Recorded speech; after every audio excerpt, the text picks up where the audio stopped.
Hello everyone, एक बार फिर आपका स्वागत है आपके अपने चैनल बीएचयू वाले में।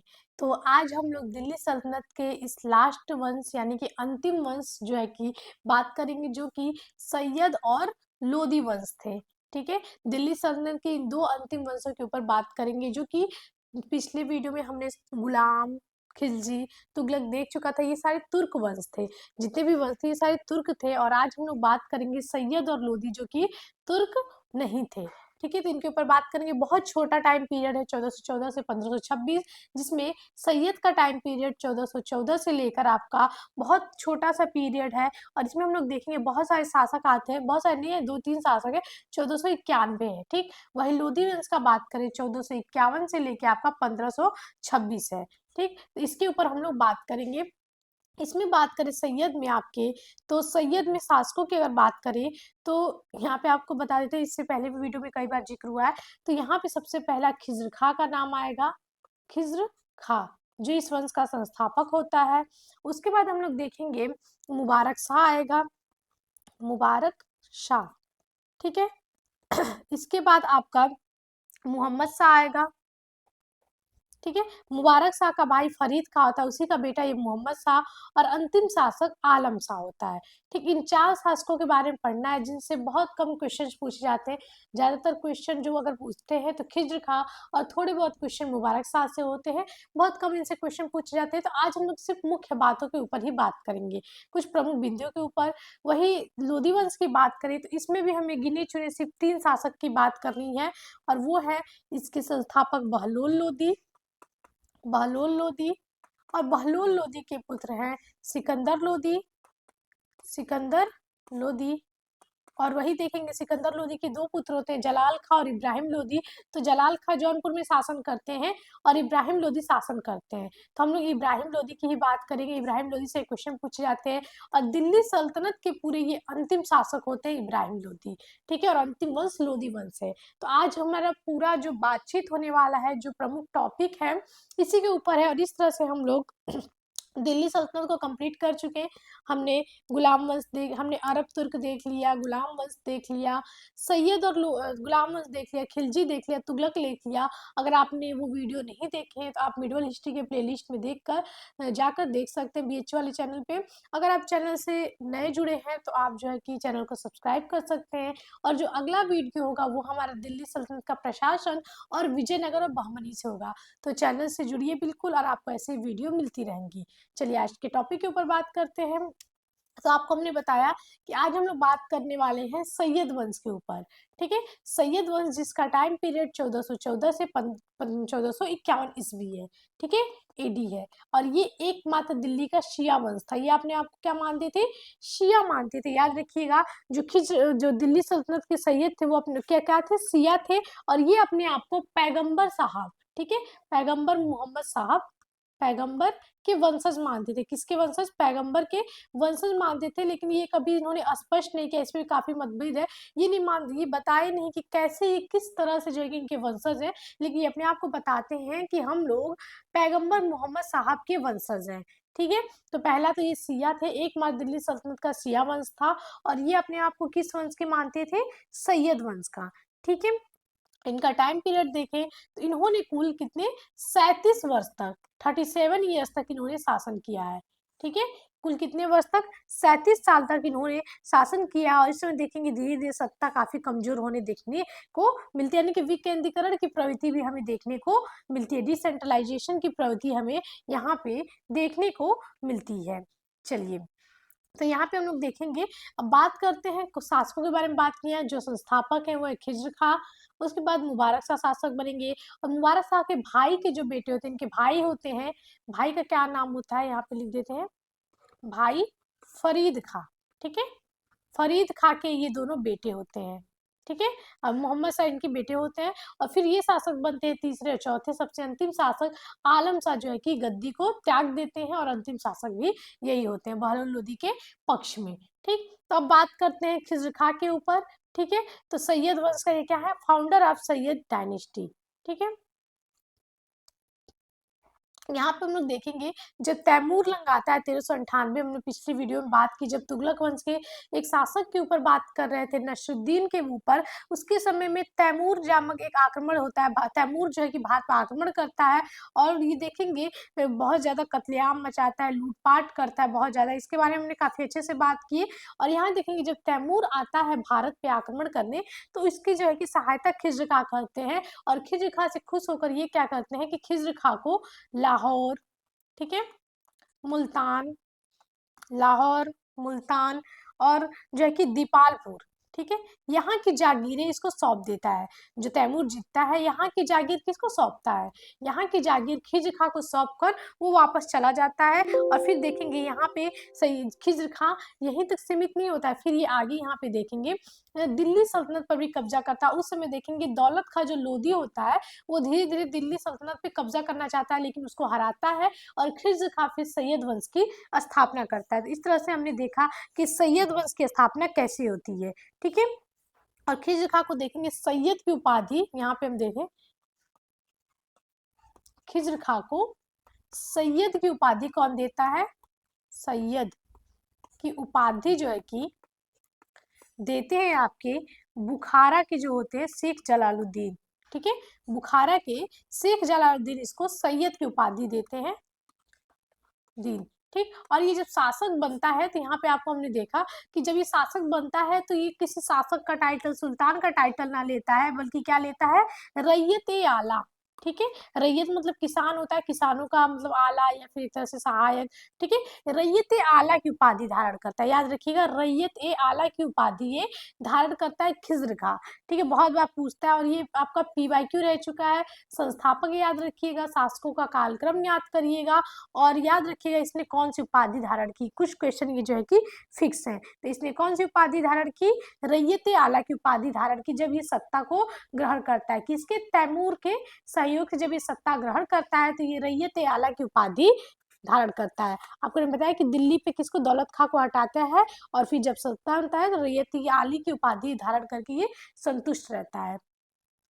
अगला हम लोग देखेंगे कि जब ये शासक बनता है तो जो पूर्व सिक्के थे, ठीक है, सिक्के की बात करें तो ये कोई नए सिक्के नहीं चलाता है। जो तुगलक के सिक्के होते हैं उन्हीं को इसके काल में चलते रहते, उसमें कोई जो है कि तुगलकों के नाम के सिक्के इसके काल में चलते हैं, कोई भी चेंजेस नहीं कराता है। और देखेंगे ये जो है कि अपने आप को, यहाँ पे बात कर रहे थे हम लोग, संस्थापक था, रैयत आला की उपाधि धारण की थी। तैमूर लंग ने इसे भारत का शासन सौंपा, कौन सा, लाहौर, मुल्तान और दीपालपुर। फिर ये दौलत खां लोधी को हराता है और दिल्ली सल्तनत की स्थापना करता है, ठीक। तैमूर लंग जब चला जाता है वापस तो फिर ये अपने आप को, तैमूर का जो पुत्र होता है शाहरुख, जो शासन करता है ट्रांसक्शियाना में, वहां पे इसका अपने आप का सहायक मानकर उसके जो है कि नीचे जो है कि शासन करता है, और उसे हमेशा जो है कि साल भर में एक बार कुछ ना कुछ नजराना, कुछ ना कुछ भेंट जो है कि शाहरुख को देता रहता है, और कभी सुल्तान की उपाधि नहीं धारण की। और इसी शाहरुख के नाम का खुतबा भी पढ़वाता है, ठीक है, ये देखेंगे इसी शाहरुख के नाम का ये खुतबा भी पढ़वाता है और सल्तनत काल में शासन करता है। चलिए तो आगे बात करते हैं कुछ और चीजों पे। यहाँ पे अगले शासक हैं, अभी कुछ हम लोग बात कर रहे थे, एक मिनट, वेट।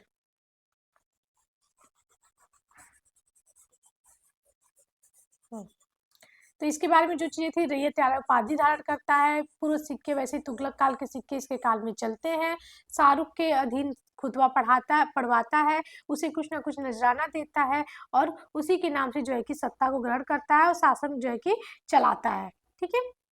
चलिए दूसरी चीजें हम लोग देखें तो खिज्र खां का देखेंगे, बात आई तो खिज्र खां की एक पुस्तक है, पुस्तक इसने एक लिखी है, वो है दरार ए जज्बात, दरार ए जज्बात। ये किसने लिखा है, खिज्र खां ने। और ये क्या होती है, ये पुस्तक होती है आपका वसीयत, खिज्र खां की क्या होती है, एक तरह से वसीयत होती है, याद रखिएगा, वसीयत। ये क्या है, वसीयत होती है, जिससे थोड़ा बहुत हमें जानकारी मिलती है, यानी कि बाद में उत्तराधिकारी से संबंधित इसमें कुछ होते हैं, तो ये खिज्र खां द्वारा लिखा हुआ है, ठीक है। उसके बाद हम लोग देखेंगे कि खिज्र खां की हमें सोर्सेस की जानकारी मिलती है, तो तारीख फरिश्ता, ठीक है, तारीख फरिश्ता में हमें सैयद वंश के बारे में जानकारी मिलती है, सैयद वंश के बारे में जानकारी मिलती है तारीख फरिश्ता से। एक और हम लोग अगले शासक के ऊपर बात करेंगे, तो दूसरा है तारीख मुबारक शाही, ठीक है, मुबारक शाह के समय लिखा हुआ है तारीख मुबारक शाही, ठीक है, ये लिखी है याहिया बिन सरहिंदी ने, ठीक है, याहिया बिन सरहिंदी ने इस पुस्तक को लिखी है। और इसके ये एकमात्र सोर्स है जो है कि सैयद वंश के बारे में, एकमात्र सोर्स है जिसके बारे में हम लोग जानते हैं, ठीक है, याहिया बिन सरहिंदी की पुस्तक है। तो इस तरह से हम लोग देखेंगे खिज्र खां के बारे में, यही कुछ इंपॉर्टेंट फैक्ट थे और ये जो है कि बार बार पूछे जाते हैं। इसकी मृत्यु होती है 20 मई 1421 को, ठीक है, 1414 में ये सत्ता ग्रहण करता है, 1414 से लेकर 1421 तक ये सत्ता में रहता है और 1421 में इसकी डेथ हो जाती है। और कहा जाता है कि जब इसकी मृत्यु हुई थी तो इसके जितने भी जवान थे, बूढ़े थे, जितने भी अमीर थे, गुलाम थे, सभी ने काले कपड़े पहने और इसका काले कपड़े पहन के शोक मनाए थे। ऐसा कहा जाता है कि इसकी मृत्यु पे सभी लोग जो है कि काले कपड़े पहने और काले कपड़े पहन के जो है कि उन्होंने शोक मनाया था, ऐसा कहा जाता है, ठीक है, काफी दुख प्रकट किया था। ऐसा किसने लिखा है, काले कपड़े पहन के शोक मनाए थे, काले कपड़े पहन के, तो वो फरिश्ता कहते हैं, ठीक है, फरिश्ता। तो ये थी जो कुछ क्वेश्चंस पूछे जाते हैं खिज्र खां के बारे में, तो इसको ध्यान में रखिएगा, बहुत छोटा सा वंश है, ज्यादातर क्वेश्चन नहीं पूछे जाते हैं। दूसरा, अब अगला शासक आता है मुबारक शाह, ठीक है, मुबारक शाह जो कि 1421 से 1434 तक शासन करता है और बहुत इंपॉर्टेंट है। खिज्र खां ने इसको अपना उत्तराधिकारी किया था और उसे किसकी उपाधि, खिज्र खां ने इसको शाह की उपाधि, ठीक है, शाह की उपाधि से किसने दी है, खिज्र खां, और इसे ही अपना उत्तराधिकारी नियुक्त करता है खिज्र खां को, ठीक है, याद रखिएगा, खिज्र खां को शाह की उपाधि दी और इसे उत्तराधिकारी नियुक्त करता है।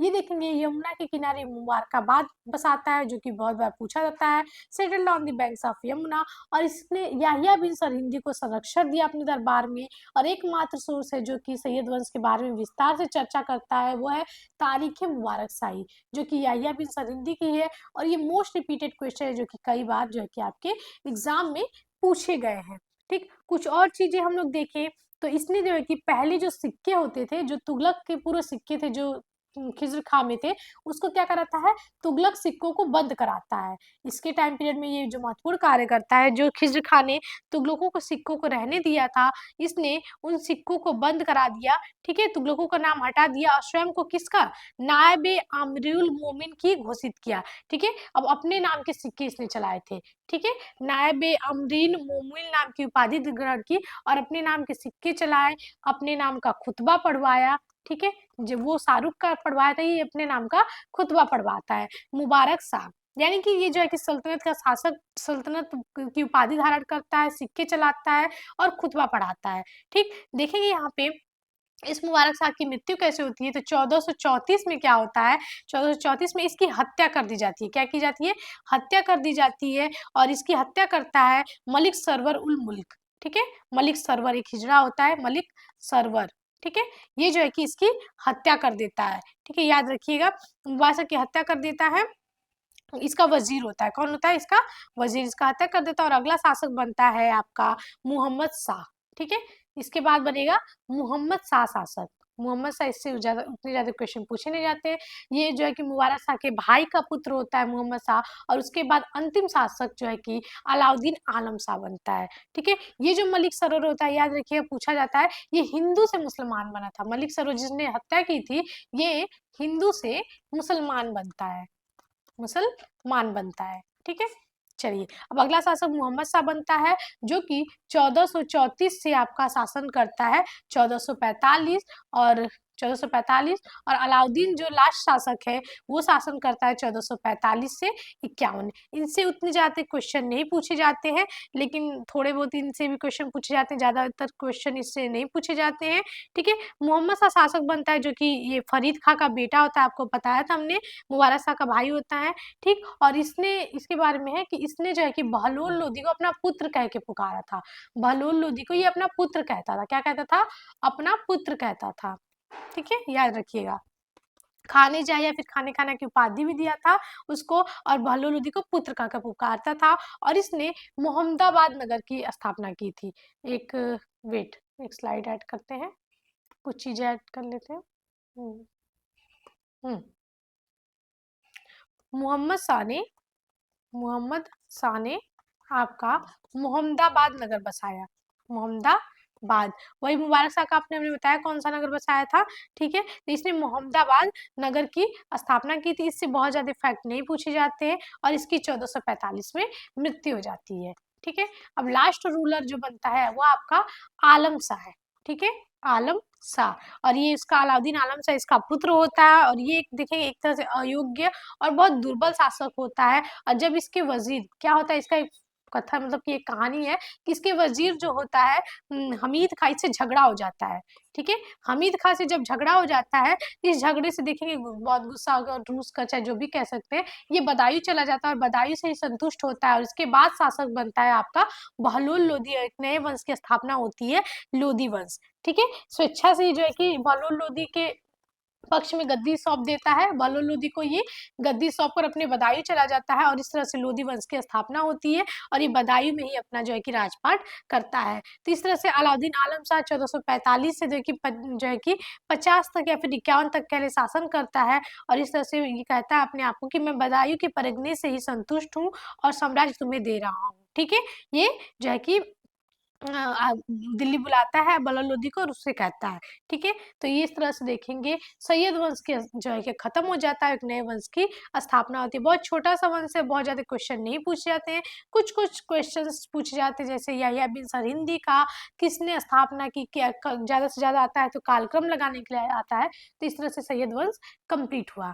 चलिए अगले वंश के ऊपर बात करें तो अगला है लोदी डायनेस्टी, ठीक है। और ये पहला अफगान राज्य, ठीक है, वो पहला दिल्ली का शिया वंश था और ये पहला अफगान था और ये लोग अफगान थे, ठीक है। और इनका टाइम पीरियड है 1451 से 1526। ये भी बहुत छोटा सा वंश है और इसमें मात्र आप देखेंगे तो 3 शासक देखने को मिलते हैं, ठीक है। और सबसे जो इम्पोर्टेंट है वो है सिकंदर लोदी, जिससे बहुत सारे क्वेश्चन पूछे जाते हैं, ठीक है। चलिए 1526 आपको याद होगा पानीपत का प्रथम युद्ध होता है, इसके बाद मुगल साम्राज्य की स्थापना होती है। तो पहला जो इसका संस्थापक होता है ये बहुत इंपॉर्टेंट है, जो क्वेश्चन पूछे जाते हैं। तो ये बहलोल लोदी जब आलम शाह इसके पक्ष में गद्दी छोड़ता है, इसके बाद इसका पुत्र सिकंदर लोदी बनता है और फिर इब्राहिम लोदी बनता है, ठीक है। इब्राहिम लोदी के 2 पुत्र होते हैं, एक जलाल खां और एक इब्राहिम लोदी। जलाल खां जौनपुर में सत्ता ग्रहण करता है, इब्राहिम लोदी दिल्ली की। तो जलाल खां के बारे में उतने सारे क्वेश्चन नहीं पूछे जाते हैं, इब्राहिम लोदी के बारे में ही पूछे जाते हैं। तो आपको हमने बताया पहला अफगान वंश था जिसने दिल्ली पे शासन किया।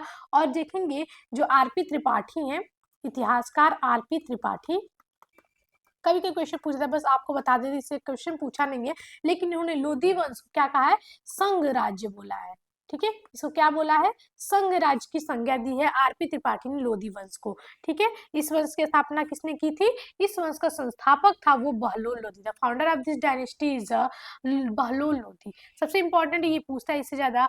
और देखेंगे ये पहले कहाँ का गवर्नर था बहलोल लोधी, ये पहले सरहिंद का गवर्नर था, ठीक है। सरहिंद का गवर्नर था। क्वेश्चन कभी कभी पूछ देता है कहाँ का गवर्नर था, तो पहले सरहिंद का गवर्नर था। और कभी कभी पूछता है कि जो अफगान थे वो किस शाखा के थे, तो याद रखिएगा साहू खेल शाखा के थे। साहू वेट हाँ, साहू खेल शाखा के थे। पूछता तो नहीं फिर भी आप जान लीजिए, ठीक है। और फिर इसके बाद देखेंगे दिल्ली का प्रथम अफगान राज्य की स्थापना श्रेय किसको जाता है, बहलोल लोदी को जाता है।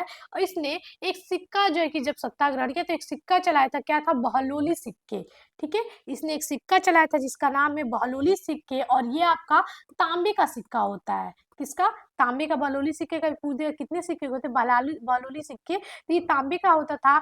और देखेंगे ये काफी समय तक चला और ये जो है कि बहलोली सिक्का 40 टंके का होता था। कितने, 40 टंके का, ठीक है। ये अपने सरदारों को मकसद ए अली, ठीक है, सरदारों को क्या कहता है, मसनद ए अली, या सरदार कह ले अमीर कह ले, मसनद ए अली कह के पुकारता था, जिसका अर्थ होता है मेरे पुत्र, ठीक है, मेरे पुत्र। और सल्तनत काल में सबसे ज्यादा शासन करने वाला, सल्तनत काल में सुल्तानों में सबसे लंबे समय तक शासन करने वाला, यानी कि 38 साल तक, इतने लंबे समय तक पूरे दिल्ली सल्तनत में कोई शासन नहीं किया है, वो है बहलोल लोदी। और इसने कुल 38 साल तक जो है कि शासन किया है, याद रखिएगा, बहलोल लोदी, ठीक है। कुछ और चीज़ों को देख लेते हैं बहलोल लोदी के बारे में। तो आपको हमने बताया इसने दिल्ली सल्तनत की स्थापना की और ये जो दिल्ली सल्तनत का शासक है जिसका 2 बार राज्याभिषेक हुआ है, 2 बार राज्याभिषेक हुआ है, ठीक है? ये भी कभी-कभी क्वेश्चन पूछ देता है, तो इसका बहलोल लोदी का 2 बार राज्याभिषेक हुआ है, ठीक है? बहलोल लोदी का याद रखिएगा। इसने कौन-सी उपाधि धारण की? इसकी उपाधियाँ बता दें। इसने गाजी की उपाधि धारण की थी। किसकी? गाजी की। और एक और पूछा जाता है, कुछ फैक्ट आपको बता दें, इसके बचपन का नाम आपका बल्लू, ठीक है? कभी-कभी ये भी फैक्ट पूछ देता है, इसके बचपन का नाम क्या था? बल्लू। और आपको हमने कई बार बताया कि सिजेरियन, कौन-कौन सिजेरियन से एंशिएंट में भी बताया था। कमेंट में आप लोग बताइए कि एंशिएंट में कौन सिजेरियन पद्धति से यानी कि ऑपरेशन द्वारा कह ले तो ये बहलोल लोदी का सिजेरियन पद्धति से जो है कि जन्म हुआ है, ठीक है? यानी कि ऑपरेशन द्वारा इसका जन्म हुआ है, ठीक है? इसके समय में देखेंगे जौनपुर दिल्ली सल्तनत में विलय हो गया था, यानी कि तुगलक आते-आते और सैयद लोदी के समय तक जौनपुर का विलय हो जाता है। और इस तरह से देखेंगे दिल्ली सल्तनत पे इसने जो है कि स्थापना की। इसने समान में प्रथम यानी कि समानता की नीति अपनाई, सब में समानता की नीति अपनाई। कहा जाता है कि बहुत उदार था और समानता की नीति अपने अमीरों के साथ बहुत अच्छा व्यवहार करता था। अगर वो लोग जमीन पे बैठते थे तो ये भी जमीन पे बैठता था, ठीक है? इसके राजत्व सिद्धांत जो था वो क्या था? समानता की नीति थी, ठीक है? समानता की नीति थी। और इसकी जानकारी हमें मतलब यानी कि दिल्ली सल्तनत के लोदी वंश की जानकारी हमें तारीख दाऊदी, ठीक है? तारीख दाऊदी बार-बार पूछता है। इसकी जानकारी तारीख दाऊदी जो कि अब्दुल्ला खां द्वारा लिखा है, इससे मिलती है। इसके राजत्व सिद्धांत या समानती नीति जो है कि इसकी जानकारी हमें तारीख दाऊदी या फिर से मिलती है। और ये कहते थे कि कभी सिंहासन पर नहीं बैठता था बहलोल लोदी और सबके साथ बैठता था। अपने दरबारी जहाँ बैठते थे, अगर उसके दरबारी खड़े हो जाते थे तो ये खड़ा हो जाता था और अगर बैठते थे तो बैठ जाता था, ठीक है? इतनी सारी चीजें हैं। चलिए अब अगला शासक के ऊपर बात करते हैं। इसके बाद शासक बनता है इसका पुत्र सिकंदर लोदी, जो कि बहुत इंपॉर्टेंट है। 1489 से 1517 तक जो है कि शासन करता है। इसका जो नाम होता है वो क्या होता है? निजाम खां, ठीक है? इसका नाम हमें कहीं कहीं निजाम शाह या फिर निजाम खां मिलता है। और इसकी माँ का नाम कभी कभी देखने को मिलता है, जयबंद नाम था, ठीक है? माँ का क्या नाम था? जयबंद, याद रखिएगा, ठीक? इसकी जो प्रमुख प्रमुख चीजें हैं जो बार बार क्वेश्चन पूछे जाते हैं उसको देखेंगे। और इसकी जो माँ थी वो हिंदू थी, ठीक है? हिंदू माँ से उत्पन्न था। फिर भी बहुत कट्टर देखने को मिलता है। जो हिंदू माँ से उत्पन्न हुए देखेंगे वो ज्यादातर हमें कट्टर देखने को मिलते हैं, ठीक है? और सबसे सर्वश्रेष्ठ शासक भी है ये दिल्ली सल्तनत का यानी कि लोदी वंश का। 1504 में देखेंगे आगरा नामक एक शहर बसाता है। 1506 में इसने एक इसे राजधानी बनाया था। इसने भूमि मापन के लिए देखेंगे गज सिकंदरी, ठीक है? गज सिकंदरी जो कि 30 इंच का होता था, भूमि माप के लिए चलाया था। और ये देखेंगे मुगल काल तक चलता है, ठीक है? इसका आधार देखेंगे शेरशाह सूरी, देखेंगे शेरशाह सूरी तक चलता रहता है काफी समय तक। और गज सिकंदरी 30 इंच तक चलाया था। इसने अनाज से कर हटाया था। और खुम्स जो होता था, खुम्स जो लूट का माल होता था, उसमें कोई हिस्सा नहीं लिया था। ये जो है कि दिल्ली सल्तनत का शासन था जिसने जो है कि खुम्स में कोई हिस्सा नहीं लिया था। दिल्ली सल्तनत का एक ऐसा शासक था ये, ठीक है? इसकी गुप्तचर व्यवस्था काफी सुदृढ़ थी। बहुत सारी इसके बारे में जानकारी है। गुलरखी नाम से ये कविताएं लिखता था। इसने देखेंगे अनुवाद विभाग की स्थापना की। किसकी? अनुवाद विभाग की स्थापना की। उसमें आयुर्वेदिक ग्रंथ का फारसी में अनुवाद किया जिसमें फरंदे सिकंदरी है। पूछता है कि इसकी कौन क्या किस विषय पे है? तो आयुर्वेदिक ग्रंथ है। गायन नामक एक ग्रंथ है लज्जते सिकंदर शाही, इसका भी अनुवाद किया। और भारतीय संगीत का प्रथम फारसी ये ग्रंथ है, ठीक है? वास्तुकला की बात करें तो बहलोल लोदी का मकबरा इसने बनवाया है। मोट का मस्जिद इसी के समय बनाया है और इसको बनवाया है मियाँ भुआ ने, ठीक है? इसके समय में मियाँ भुआ का भी हमें बहुत सारा जो है कि देखने को मिलता है, ठीक है? और दूसरा हम लोग देखेंगे कि इसका जब डेट हम लोग देखेंगे तो 1517 में इसकी डेथ हो जाती है गले की बीमारी के कारण, ठीक है? गले में कुछ बीमारी हो जाती है और इसका आगरा में, कहाँ है? आगरा में इसकी मृत्यु हो जाती है गले की बीमारी के कारण। और दिल्ली सल्तनत का अंतिम जो है कि ये महान शासक होता है आपका जो है कि सिकंदर लोधी। आपको हमने बताया कि इसने खदानों पे जो जितने कर थे, अनाज में जो भी कर थे उसको हटा देता है, ठीक है। अनुवाद विभाग की स्थापना की थी। और जैसे फिरोज शाह तुगलक ने मजार पे जाने पे रोक लगा दी थी औरतों की, इसने भी मजार पे जाने पे रोक लगा दी थी। अब लास्ट शासक की बात करते हैं इब्राहिम लोधी जी से जो क्वेश्चन पूछे जाते हैं वो है 1517 से 26, और दिल्ली सल्तनत का ये अंतिम शासक होता है आपका इब्राहिम लोधी। जिससे बहुत ज्यादा क्वेश्चन तो नहीं पूछा था, बस महत्वपूर्ण चीजें हैं लास्ट इसकी मृत्यु से, और दूसरा चीज देखेंगे हम लोग तो पानीपत के युद्ध से ये सारी चीजें हमें देखने को मिलता है, ठीक है। ग्वालियर का शासक जो होता है विक्रमजीत को पराजित किया 1570 में 17 में, ठीक है। और इसका भी देखेंगे 2 बार राज्याभिषेक देखने को मिलता है, इसका भी हमें 2 बार राज्याभिषेक देखने को मिलता है, ठीक है। और ये सिकंदर का बड़ा पुत्र था, आपको मिला। इसके एक और पुत्र था जलाल खां, ठीक है, वो जौनपुर का शासक बनता है। और इस तरह से देखेंगे सिकंदर लोधी ने साम्राज्य का विभाजन कर देता है। और आपको हमने बताया था यहाँ पे इसको हटाता है। फिर 1518 में खतौली का युद्ध होता है, ठीक है। इसमें जो है कि राणा सांगा विजय होते हैं और ये इब्राहिम लोधी हार जाता है। तो खटोली का युद्ध भी कभी कभी पूछता है 1518 में, ठीक है। विक्रमजीत को 1517 में हटाता है। और ये विक्रमजीत देखेंगे जब पानीपत के युद्ध में इसका साथ देते हैं तो वहां पे मारे जाते हैं। और इन्हीं से देखेंगे जो कोहिनूर हीरा इनके परिवार से प्राप्त करता है हुमायूं, वो बाबर को भेंट करता है, ठीक है। दौलत खां लोधी व आलम खां लोधी का भी हमें संघर्ष इसके समय में देखने को मिलता है। आलम खां जो है कि बाबर को देखेंगे बुलाएंगे उसके साथ, और यहाँ पे देखेंगे ये दोनों लोग काबुल के शासक को हराते हैं। इससे ज्यादा कुछ कुछ क्वेश्चन नहीं पूछे जाते हैं। और लास्ट है 21 अप्रैल 1526 को पानीपत का प्रथम युद्ध होता है इसी के समय, और इसमें इब्राहिम लोधी और बाबर के बीच में होता है, जिसमें इब्राहिम लोधी युद्ध के मैदान में ही मारा जाता है। युद्ध के मैदान में मरने वाला पहला शासक था, पहला शासक दिल्ली सल्तनत का जो कि युद्ध मैदान में क्या हुआ, मरा, यानी कि मृत्यु हुई थी। और इसका ईंटों का मकबरा बनवाया है, ठीक है। वहीं पे बाबर इसका ईंटों का मकबरा बनवाया है। इस तरह देखेंगे जो दिल्ली सल्तनत लोधी वंश होता है उसका मुगल साम्राज्य में विलय हो जाता है। इसमें इससे ज्यादा बहुत ज्यादा क्वेश्चन नहीं पूछे जाते हैं इब्राहिम लोधी से। यही है इसके समय पानीपत का पहला युद्ध हुआ था 21 अप्रैल 1526, एकदम डेट याद रखिएगा, जिसमें बाबर की विजय होती है, ठीक है। यहाँ पे दूसरा चीज देखेंगे, इसका जो इतिहास हमें देखने को मिलता है वो है तारीख जहानी, ठीक है। तारीख जहानी जो कि नियामुतुल्लाह लिखते हैं, इससे हमें लोधी वंश के बारे में, नियामतुल्लाह, ठीक है, इससे हमें लोधी वंश के बारे में जानकारी प्राप्त होती है। और कोई सोर्स नहीं है जिससे हम लोग जो है कि दिल्ली सल्तनत के बारे में जाने, ठीक है। इस तरह से हम लोग देखेंगे जो मियाँ बुआ होते हैं वो सिकंदर लोधी का भी वजीर होता है, और ये भी वजीर होता है। इब्राहिम लोधी के समय भी वजीर होता है, उसे कारागार में डाल देता है। और फिर धीरे के इब्राहिम लोधी के समय धीरे धीरे जो है कि साम्राज्य काफी जो है कि वीक हो जाता है, कमजोर हो जाता है। और इस तरह से देखेंगे दिल्ली सल्तनत की जो है कि समाप्ति हो जाती है और मुगल साम्राज्य जैसे एक बड़े साम्राज्य की स्थापना होती है, ठीक है। तो आज हमने सैयद और लोधी देख लिया। इससे बहुत क्वेश्चन नहीं पूछे जाते हैं और ये तो आपके सिलेबस में भी नहीं है, फिर भी क्वेश्चन पूछे जा सकते हैं। इसलिए जो है कि इसके बारे में जो भी महत्वपूर्ण क्वेश्चन सिर्फ जो पूछे गए, जो आपके PYQ रह चुके हैं, वही हमने बताने का प्रयास किया, क्योंकि बहुत ज्यादा क्वेश्चन इससे नहीं पूछे जाते हैं, बहुत डीप में आपको इसको नहीं पढ़ना है। तो जो मुख्य बिंदु है कम से कम उसे जानिए, क्या पता क्वेश्चन आ ही जाए, ठीक है। चलिए, तो मिलते हैं अगले वीडियो में। अगला वीडियो हमारा दिल्ली प्रशासन और विजयनगर से होगा।